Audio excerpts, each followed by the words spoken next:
Welcome to Fantasy Football Live, presented by Ram Trucks. Andy Behrens, Sal Vetri. I'm Jason Fitz. For the next 30 minutes, we're going to get you ready for a Thursday night football matchup for the ages. It is a juggernaut matchup. We've got first place on the line, the single greatest, most important game between Washington and Philadelphia in years. God, I'm selling this thing hard. Andy Behrens, how we feel? It feels good to have Thursday night football that actually has meaning for once, right? I feel like the games have gotten much better. Oh man, they're going to be so good rest of season. It started last week with that 70-point thing with the Bengals and Ravens. They're so good for the remainder of the year. This is a huge game, huge check-in on each team, right? Both 7-win teams, control of the division at stake. They have basically the same point differential on the season, super evenly matched. I can't wait for this one. It's going to be a fantasy bonanza too. When we start hitting games like this on Thursday night with so much meaning, Sal, short week, we talk about it all the time. Do you have any hesitation now at this point playing somebody on the Thursday night with these sort of it seems like it's always unexpected outcome? I mean, usually yes, because like you're saying, short week, there's not a lot of practices. But when I look down and I see a 50-point total on a Thursday night game, the highest on the week, I'm just forced to jam in some of these guys. Even if I'm concerned with some of them, like maybe a Brian Robinson for health, I'm forced to jam them in because there's just going to be points scored most likely. All right, well, this is going to be a wild episode because we got 4 more teams on the bye. Huzzah. We got the fantasy football trade deadline coming up. We got big matchups and all important roster questions. You guys can get in the YouTube chat. I'm already in there. I'm watching it. We love you guys interacting with us. The more questions you ask, the better. We will get a bunch of them answered over the course of the next 30 minutes. And of course, you can use the hashtag AskFFL to drop in any questions across social media platforms. We are here because of Thursday night. So let's get to the matchup, the one for the ages, basically Gladiator 2 happening here. Washington at Philadelphia. We just talked about it a second ago. Over under on this is settled at 49 at this point. The Eagles favored by 4. Usually I would bring you the actives and inactives here, but the fact is that's not really a part of this conversation. Everything's coming up roses. We're going to get all the star power you could possibly want. So give me Andy Behrens, a player you've got your eye on to keep an eye on in this matchup. Yeah, let's just take a moment to appreciate Terry McLaurin because he is playing at an all-pro level this season. McLaurin is now in the best offensive environment he's experienced in his NFL career. Finally paired with a quarterback who can maximize his talent. He is on pace for the first 1,200-yard, 10-touchdown season of his career. So the surface stats are really good, but let's just review the underlying numbers. His ADOT is 15.2, deep downfield, yet he's still somehow catching over 71% of his targets.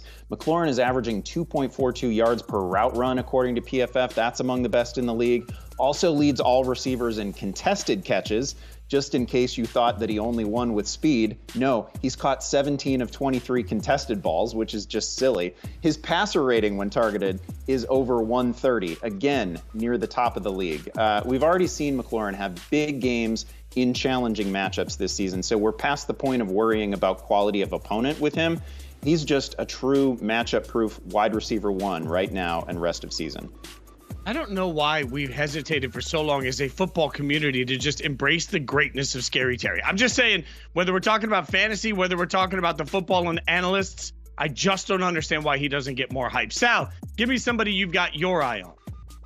Yeah, I've got my eye on this Commanders backfield tonight, and specifically Austin Ekeler, which might surprise some people. Maybe not the superstar in fantasy this year that a lot of people are expecting for a player for this segment, but Austin Ekeler has been sneaky good. And I know Brian Robinson is going to return tonight, and the most recent reports say that he's going to be a full go. And I think that that's probably the case, but this is also a guy coming off of not only a hamstring injury, but he also had a knee injury he was dealing with before that as well. So he might not be 100%. But Ekeler this season, he's been good. The past couple of weeks filling in for Brian Robinson, you're getting over 16 fantasy points per game, 14 touches per game. And here's one for the people going out to the bars or a watch party tonight for this game. Austin Ekeler leads all running backs this year, averaging 6.8 yards per touch. Austin Ekeler, almost every time he's touching the ball, he's getting 7 yards. He's been good. 10 or more fantasy points in 7 out of 9 games. I think a lot of people watching this who have Austin Ekeler are debating, is he worth a flex play this week with Brian Robinson back? I would like to say yes. I think the Eagles defensive line is good. There could be more passing down situations for Ekeler to excel in. Also leads the NFL amongst all running backs in yards per reception.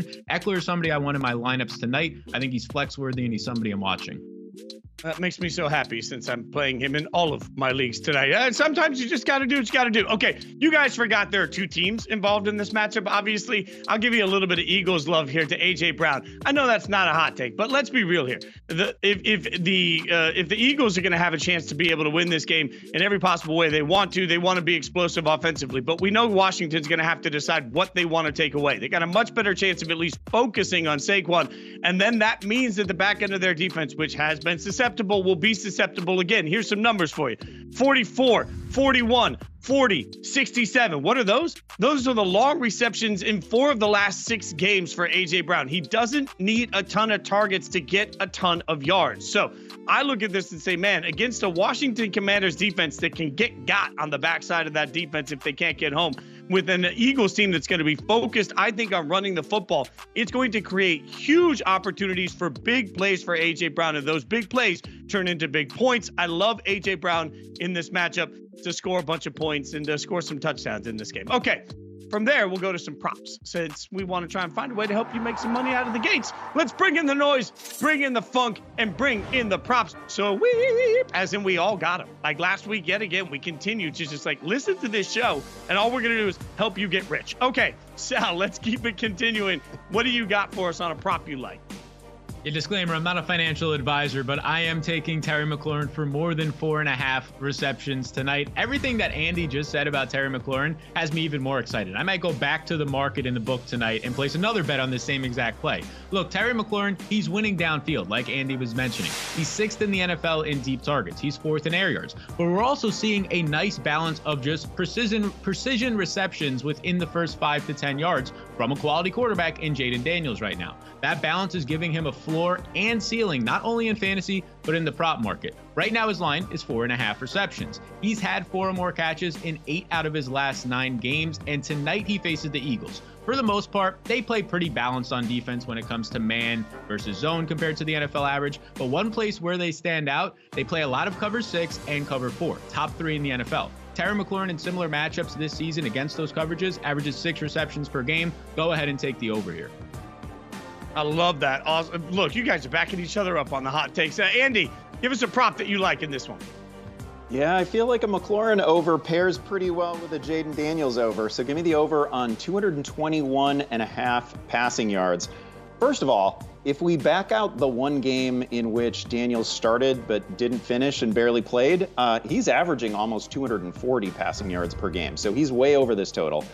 He's been incredibly efficient this season, averaging 8.2 yards per attempt, completing over 68% of his throws.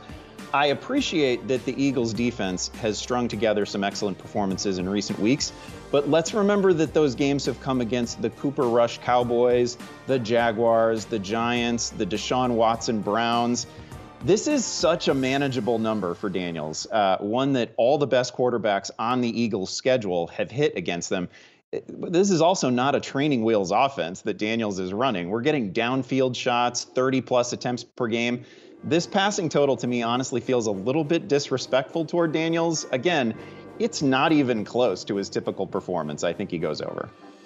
By the way, the Steelers did a really good job of taking away Daniels' ability to even try to run the football. So if that's something that's going to be mimicked, I just wonder if that means even more passing attempts and passing yards for Jayden Daniels. But yet again, you guys have forgotten there are 2 teams in this matchup. So I'll find one on the Philadelphia Eagles because you guys obviously don't like Philly cheesesteak.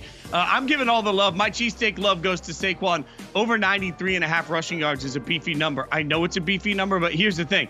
Look at what the Eagles are doing over the course of the last few weeks. I know they've been winning football games, and there's a question of how good quality of opponent has been at times. But part of the path to winning these games has been a true commitment to running the heck out of the football, and they've done a really nice job of it. Now, when you're taking on an explosive offense on a short week, you guys know I already like running backs on short weeks. I always like running back props. I like rushing props, but particularly in this game, when you know you are going to have to control the line of scrimmage and you want to keep the ball out of the explosive hands of Jayden Daniels, how do you do that?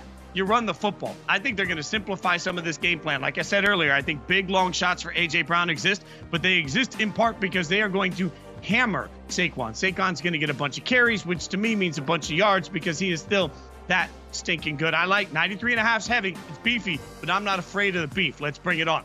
Before we move on from Thursday Night Football and make anybody more uncomfortable with my love of beef. Let's get a couple questions. And Johnny Ringo already in the chat says Brian Robinson or Jameson Williams in the flex. Sal, what do you think? Yeah, I'll go Brian Robinson tonight in this game. I think Jameson Williams, the Lions have the highest team total on the week, but the targets at that point compared to what I'm probably getting in at least 12 opportunities, maybe upwards of 16 to 18 for Robinson, I'll just take that sure thing tonight. All right, we'll give one to Andy here from Jana. You are my sunshine herald. Says Scary Terry or Garrett Wilson. What do you think? Well, I don't mind Garrett Wilson, but I am being proactive with Terry McLaurin. I mean, I think he's playing just about as well as any receiver in the game. Super explosive. Again, he's catching almost everything that comes his way. And I think he's got a shot at real volume in this one. Sal made a great case for it. You can't really find a receiver right now whose underlying numbers look much better than McLaurin. So that's the direction I'm going. By the way, Manning Productions gets in here, and I see this on Manning Productions on all our shows. I love that name because I feel like it's definitely Eli and Peyton watching the show to get some tips for the Manning cast, asking, will Scary Terry score? And the answer to that is yes. I'm just going to answer that one. Scary Terry is scored in this game. All right, it is time to get to enough already, where, even I can yell at things as we say enough already to players and storylines we are sick of. Sal, give me the heat. Give me the Sal. Y'all got to understand. Sal lives at like a 4. I want to be a Zen as Sal is. He's very relaxed. He's very chill. We're going to work him up here, Sal. Pound your fists on the table and give us the passion of something you have said enough already to. Oh my goodness. Thank you for the tee up there, Fitz. Enough already with Audric Estime, please. Now I understand why we're all talking about Audric Estime. We're starving for any type of running backs on waiver wires. All the running backs are staying healthy, which is great for them right now. But for fantasy the past 2 months, there's been no guys to add. So when Audric Estime comes out and they're saying he's going to see more usage, and then he sees a season high 45% of the snaps, handles last week 14 of the Broncos' 17 backfield carries, everything starts to look great. All the articles for fantasy come out. Audric Estime is the poster boy. He starts to trend. I see him go in leagues that I'm in for $45, $39, $32, and $19 on the waiver wire fab budgets. I know it's towards the end of the season. You can't take it with you, but man, it seems like we are getting a little bit too, let's just say, excited for Estime. In this game, he averaged 3.7 yards per carry on his 14 touches. Wasn't all that great. This backfield is still using 3 running backs. Javonte Williams is probably the best pass protector. Jaleel McLaughlin might be the best pass catcher. They each have their own roles, and when they get to the red zone, Bo Nix is a mobile quarterback as well who is going to be factoring in here. So Audric Estime, I understand. You're seeing 14 to 17 carries. That is great. You're a rookie running back down the stretch. Pick him up, stash him, see what happens. But I don't think this is a viable fantasy starter right now. I think there's too many guys in this backfield, and I wouldn't be shocked if in a week or two, Sean Payton falls in love with a different running back, because it seems like that's the case every other month in that offense. So for me right now, enough already with Audric Estime. You can't start him this week.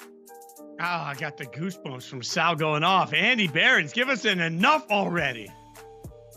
Fitz, Green Bay is coming back from their bye, and I've got people in my mentions asking if it's Marshawn Lloyd's season, like he's going to take a job from Josh Jacobs. You guys, no one is coming for Josh Jacobs' job. Enough already with that. In my many years in this role, I have never seen a great player as chronically disrespected as Jacobs.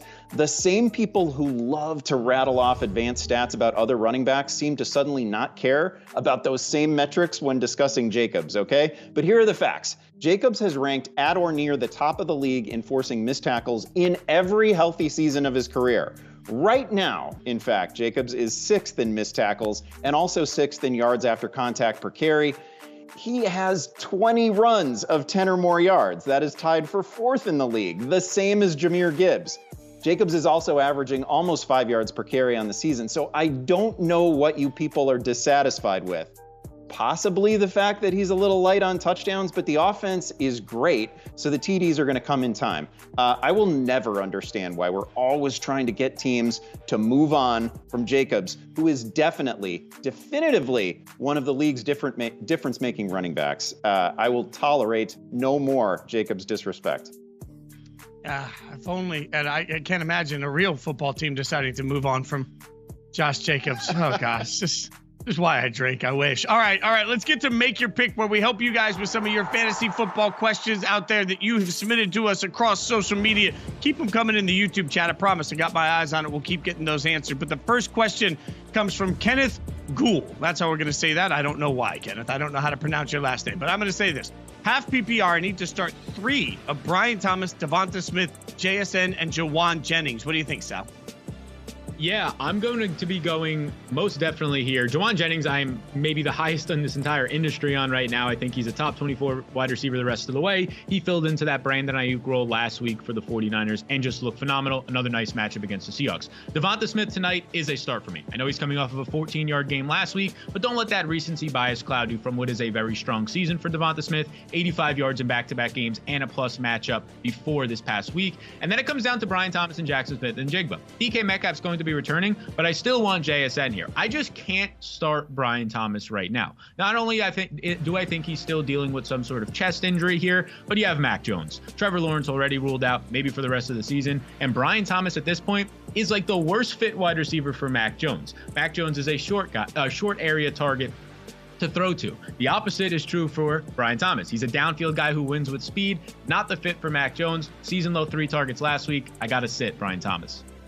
All right, the next question comes from Randy, which I'm saying because he has that many A's in the way he spelled it. Although that many A's together would actually make him Randy. I don't want to be the English guy. I'm just saying that many. It's the long vowel sound. Start 3.5 PPR. McLaurin at Philly, London at Denver, Pickens versus Baltimore, Flowers at Pittsburgh, Darnold versus Houston. Andy Behrens, this is the war and peace of questions, but you, good sir, get to answer it. Pick 3. Oh, love when they put the matchups in here. They're too kind. Congrats to Rico Dowdle for making his way into this question, but I wouldn't start him. I don't think he's really under serious consideration here. Absolutely starting Terry McLaurin. Great player. Don't even care about the matchup. Absolutely starting George Pickens. That's an easy one. He's facing the league's most generous pass defense in Baltimore. They give up over 290 passing yards per week. They've given up 22 passing touchdowns. They give up the most fantasy points to opposing wide receivers. Pickens is a great start in this one. And I'm going to go Zay Flowers as well. It feels a little difficult to leave Drake London on the bench. I get it. Probably going to see a healthy dose of Patrick Surtain. It is a very challenging Denver defense, and we might not just get many points or yards there. All right, let's get another question in here from Spobrosno, which is not easy for me to say. 1 wide receiver and 1 flex. Mooney versus Denver, the curtain of Surtain. Najee, Waddle, and Andrews have Hawk and tight end slip, but thinking of putting in Andrews to pair with Flowers since at least one of them usually produces, but now likely has returned to practice. This is confusing. I mean, just the caveats here are delightful. Sal, give me what you got. What do you think?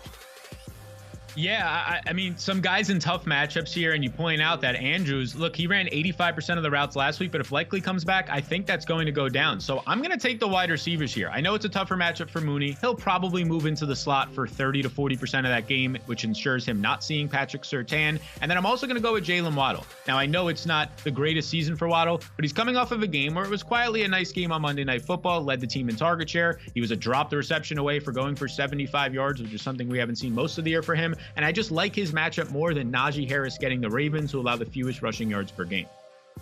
All right, let's get another one in from David Bell. Says, #AskFFL. Doing a good job of getting the hashtag in as requested. Full PPR, pick 2. Kareem Hunt, Drake London, George Pickens. Also, David, hell of a headshot there. That's a good profile picture. Okay, Andy Behrens, what do you think? Yeah, got to go Pickens again for the reasons that I discussed earlier. Again, it is the friendliest possible matchup for any wide receiver. I'm also going to go Kareem Hunt, and I don't think there's going to be that many more weeks when you can really ride Kareem Hunt because Isaiah Pacheco is coming back, and he's kind of at the end of that recovery timeline. But Hunt has been seeing 25, sometimes 30 touches per game, and 2 good defenses involved, obviously, in that Buffalo-Kansas City matchup. But the one way that you can really get at Buffalo is on the ground, so I think Hunt might make some noise. Sneak peek, by the way, not the last time in the show you're going to hear the name George Pickens. So stick around for that. In the meantime, keep your questions coming. Hashtag AskFFL. I got my eyes on the YouTube chat also. Let's get to the weekend injury report. Some of the big notable players who missed practice today. You'll want to keep an eye out. Devontae Adams missing with an illness. I'd be ill too if I went from one bad team to another. Tank Bigsby, ankle injury. Sam Laporta with the shoulder injury. Sorry about that, Andy. And then Dalton Kincaid misses with the knee injury. And then also of note, Trevor Lawrence, as we mentioned earlier, is out. Harrison Butker, also sorry, Andy, goes out with to injured reserve. As tight as Chiefs games have been, there's some consequence to that. Any worry with the Tank Bigsby portion of this, Sal? I mean, Tank Bigsby getting some conversation in this offense. You got any feels on that one way or the other?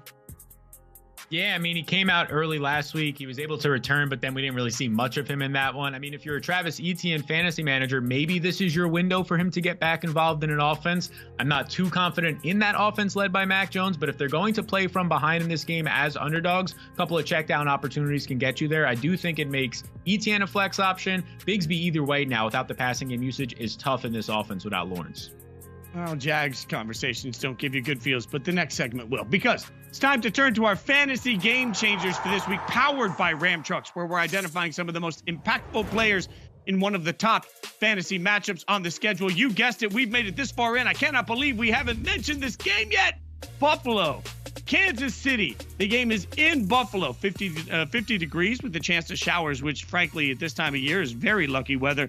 The Bills with 2 losses, favored by 2.5. The over on this at 46 surprised me a little bit. And when we talk fantasy game changers, gentlemen, I'm going to use this yet again to say, huzzah, I was right about DeAndre Hopkins. Every single week, I keep telling you, it's not just the targets, but by the way, not only is he getting the targets, he's also catching the targets.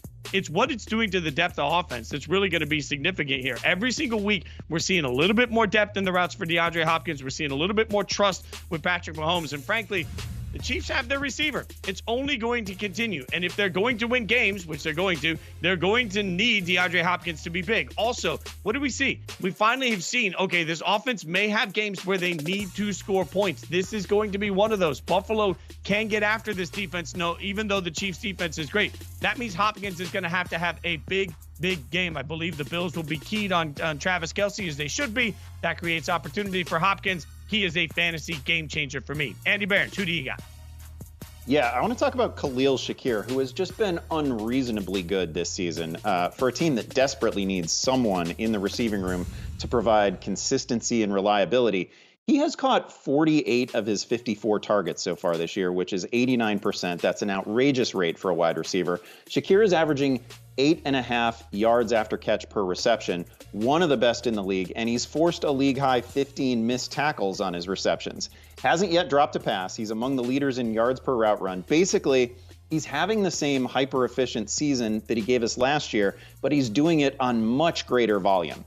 In a week without Keon Coleman and with Dalton Kincaid dealing with a knee issue, Shakir is going to be desperately needed in this one. Shakir has been Josh Allen's leading receiver through the first 10 games of the season, a huge problem for opposing defenses, and Kansas City has been pretty vulnerable to slot receivers so far as well.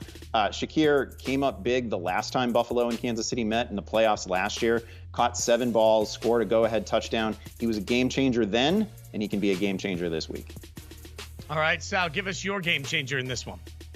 I'll stay in the Bills wide receiver room, and it's Amari Cooper, assuming that we see him. The latest reports are that Amari Cooper is expected to play this week. He hasn't played in the last 2 games with that wrist injury, and really we haven't gotten the full experience of Amari in Buffalo. His first game there, he's only playing 12 routes, only playing a couple of snaps. Then he gets hurt in the next game, and we haven't seen him since. But this Bills offense desperately needs Amari Cooper and his ability to win in the intermediate to deep parts of the field. They don't have Keon Coleman, who's also dealing with a wrist injury. Dalton Kincaid is banged up, the middle of the field, downfield now. That's kind of out of question. Josh Allen is coming off of a game where he didn't complete 60% of his passes. They have Khalil Shakir, who, as Andy mentioned, has been phenomenal this year, but he operates in the short areas of the field. Defenses are not concerned about the Bills throwing downfield, and we've seen that the last 2 weeks. They're stacking the box against James Cook. It's leading to more inefficient running days for him. I think Amari Cooper, who's expected to return, opens things up not only for himself downfield, and we can see a nice connection with Josh Allen finally, but he opens up the rest of the offense in the running game,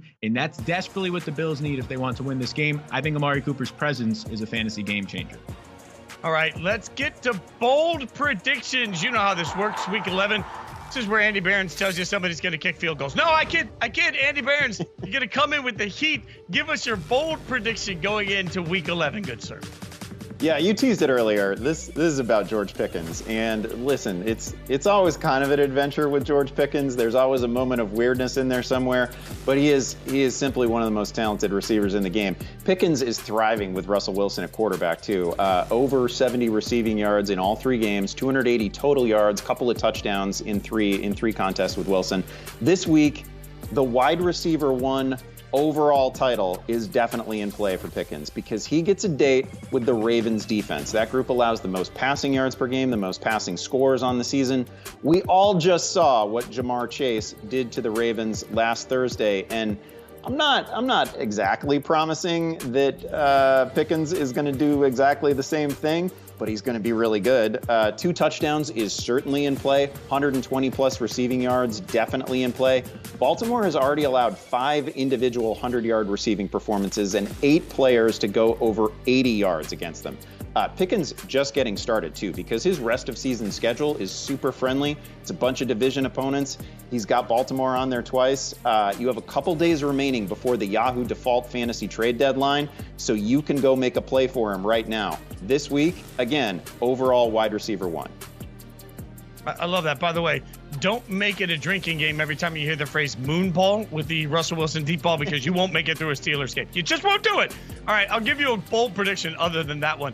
The fantasy demise of Sam Darnold is real, and it's done. Stick a fork in it. Like, if you're sitting here looking at quarterback efficiency, it's gone. Accuracy has been a bit of a question for Sam Darnold, not from the numbers, but from ball placement. And there's been some times, if you look at some of the advanced analytics, where he's gotten away with some picks, and we've looked at it today. Don't worry about it. Sam Darnold's going to be just fine. Nate Tice, our great quarterback analyst, told you at the beginning of the year, Sam Darnold will be great. The problem is he's got the yips. Look at these picks. They're bad picks over the last couple of weeks. And once Sam Darnold gets the yips, now Kevin O'Connell, who's already had to do a great job coaching this out of him, has to figure out a way to coach it out of him real time. I am not a believer at this point in the Vikings offense ability to save Sam Darnold from the fact that his throws have simply been bad. I'm an excuser for interception. Sometimes you can look at it and say, okay, I get what they were going for. Or maybe there was a miscommunication. Sometimes a quarterback just makes the wrong read or throws the ball to the wrong place. That is what Sam Darnold has done 2 straight weeks. And once you've done that 2 straight weeks and you have a career all the way back to college of doing that,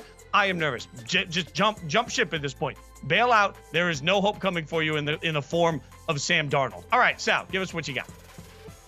Yeah, my bold prediction is Juwan Jennings goes for 100 yards and at least 1, possibly 2 touchdowns this week. Heck, the guy should have had 100 yards last week. He finishes that game with 93 yards on 7 catches. Brock Purdy missed him on a crossing route, would have gotten him easily over 100 yards. But the thing that I'm looking at here, this is the first time we've seen Juwan Jennings this season without Brandon Ayuk, which sounds crazy because Ayuk's been down for a month. But Jennings was dealing with his own hip injury, then the 49ers bye week. But in week 10 coming out of the bye, Jennings operated in the Ayuk role for the first time this year and looked great doing so. 11 targets was a team high, had those 93 receiving yards, and he wasn't just winning at the line of scrimmage, just breaking people off of these routes, but he was winning downfield as well. And if you can show the ability to do that in this game, we've seen it multiple other times this year. Jennings now has at least 88 receiving yards in 3 of his last 4 completed starts this season. If you can do that in Kyle Shanahan's offense, be the X receiver, you're going to find a lot of efficiency and production, especially when George Kittle's dealing with another injury. Deebo Samuel's been banged up this year. I think Juwan Jennings is here to stay moving forward. I think he's a top 24 wide receiver the rest of the season. I've traded for him in multiple leagues. And this week, I think he has another blow-up game against the Seahawks defense that's in the bottom half of the league, a borderline bottom 10 secondary. Give me Juwan Jennings for 100 yards and 2 touchdowns. All right, let's get to some hurry-up offense. We'll throw a bunch of your questions up and power through them with 25 seconds on the clock. And the first question comes from Jackson Smith, who politely let us know he's not Jackson Smith in Jigba. Brian Robinson or Darnell Mooney? What do you think, Andy? Yeah, I'm going to go Brian Robinson here. We think he's going to be good to go for a full workload tonight. The other issue here is that Darnell Mooney actually picked up. He was limited in practice on Thursday with an Achilles issue. Maybe it's nothing, maybe it's something, but that's all I need to veer away from him here. I'm going to go Robinson. All right, the next question comes in from Habs fan in TO. I can't imagine being a Montreal Canadiens fan in Toronto. I just thought I'd translate for anybody that didn't know. Would you start B-Rob tonight over Jennings or McConkey in flex half PPR, Sal? The answer is no. Everything I just said about Jennings, I think he's a must start this week. But also, Ladd McConkey, I understand you're frustrated. Last week was arguably his worst game of the season, just 2 targets. That was the season low. But it's a bounce back spot this week against the Bengals, who allowed 17 fantasy points to 3 different Ravens receivers last week. The next question comes in from Lino Jr., who says, is Noah Brown a good start tonight? Deontay Johnson or Christian Watson are the other options. Andy, what do you think? Well, I think I would play him over Deontay Johnson, certainly, until we actually see something from Deontay while he's a member of the Ravens. But I would have Christian Watson ahead of him. Obviously, don't make me talk about the Packers-Bears game this weekend. I don't think it's going to go well for Chicago. I think Watson has been plenty heavily targeted. If you need a hug, just call me, buddy. Alicia Woodruff, next up. Alicia, loyal watcher of the show. Mostert or Eckler? What do you think, Sal? Oh, man, my player to watch, it's got to be Eckler here. He's just been consistent. As I mentioned earlier, at least 10 fantasy points in 7 of his 9 games this year. And for Mostert, in week 9, we saw him have a key fumble. And then in week 10, it seems like Jalen Wright, the rookie, was playing ahead of him. So I'll take Eckler for which seems like a guaranteed 8 to 12 touches tonight. I want to get some of these YouTube questions in, even though we're running over time. We're going to keep it going. Headley Doubler, or Duba, I don't know, Headley. I'm sorry, I don't know how to say your last name. Says, I want to drop a wide receiver for Tillman. My wide receivers are Tyreek Hill, Cooper Kupp, DeAndre Hopkins, MHJ, Tank Dell. Well, Sal, you're shaking your head. What do you think? Tyreek Hill, Cooper Kupp, DeAndre Hopkins, MHJ, Tank Dell. Drop for Tillman? All those names were a no for me, and I think it's still going to be a no. Tank Dell's the only close one, but after this week, Tillman has one of the hardest schedules the rest of the season. I'm not doing that. All right, Matthew McNeese came in next. Pick 2, Kamara, Kyron, or Stevenson. What do you think, Andy? Kamara, Kyron, or Stevenson? This is an absolute embarrassment of riches. They're all good starts this week. The one that I would sit here is going to be Ramondre Stevenson, but I don't have anything bad to say about him. I think he's been totally bankable. It's just you can't sit Kyron Williams. I can't sit Alvin Kamara either. Okay, we get one in from Crazy White Guy. Always love Crazy White Guy. Got to be a Crazy White Guy to ask about defense and special teams. Thanks for your help, guys. Should I drop the Jets DST to add the Cardinals? What do you think, Sal? Drop the Jets DST to add the Cardinals. I mean, based on the way they're playing the past month, now they're getting tackling demonstrations, the Jets defense. Yeah, I mean, I'll take the Cardinals defense this week. Let's switch it up a little bit. And here's a crazy stat for the Crazy White Guy. Going back to Cedric Tillman, the past month of the season, Cedric Tillman, look, Jamar Chase, #1 in fantasy points per game, Cedric Tillman, #2. So I'm redacting my answer. I'm bringing it back. Drop Tank Dell for Cedric Tillman. Why not? Look at that. We're gonna evolve as we get more information. I'll get another YouTube question from TB12BB6. 4-point passing touchdown. Why do the leagues make life so confusing? Knicks, Stafford, or Rodgers? Andy Behrens? You know, I'd probably actually go Bo Nix here. We've only recently actually seen Bo Nix produce games where he gets home for fantasy managers just on the strength of the passing performance. But we also know what he offers as a rushing option, right? Like, he's good at the goal line. He's good anywhere on the field. He can give you 50 rushing yards in any week. So I would default to Nix.